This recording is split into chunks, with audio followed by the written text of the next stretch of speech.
Здравейте! Аз съм медицинска сестра и днес ще си говорим за нещо, което често пренебрегваме.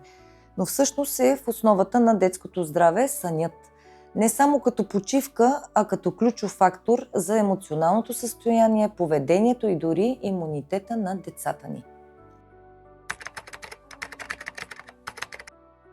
Зависи от възрастта, но като ориентир по-малките деца имат нужда от повече сън.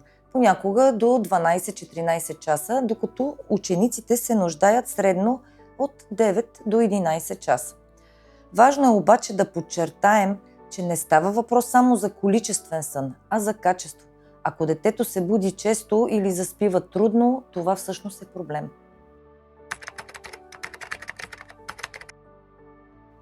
Влиянието е огромно. По време на сън мозъкът обработва преживяното през деня – емоции, стрес, нова информация.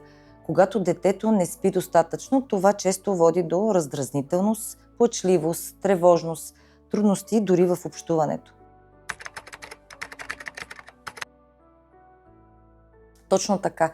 И това е нещо, което често се подценява. Понякога родителите мислят, че детето се държи лошо, но всъщност то просто е изтощено.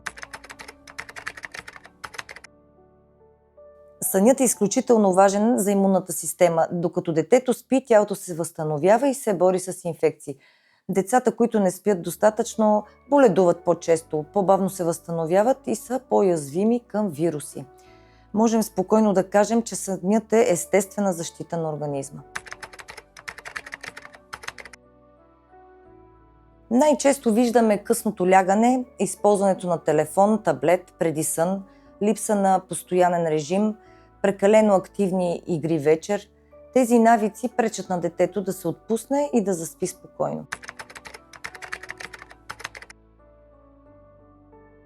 Ето няколко лесни стъпки.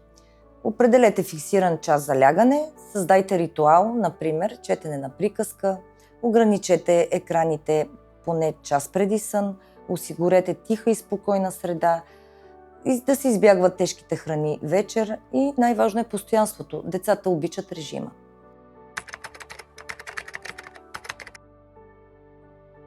Сутрешната гимнастика е чудесно продължение на добрия сън. Тя помага на детето да включи тялото и мозъка си за деня. Дори 5-10 минути движение сутрин подобряват настроението, повишават концентрацията, намаляват стреса. Освен това, изгражда дисциплина и здравословни навици още от ранна възраст.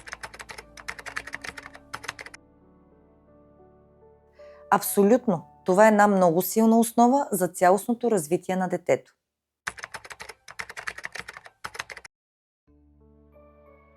Точно така. Когато детето спи добре, то е по-спокойно, по-щастливо и по-здраво. Сънят помага на мозъка да подреди всички чувства от деня.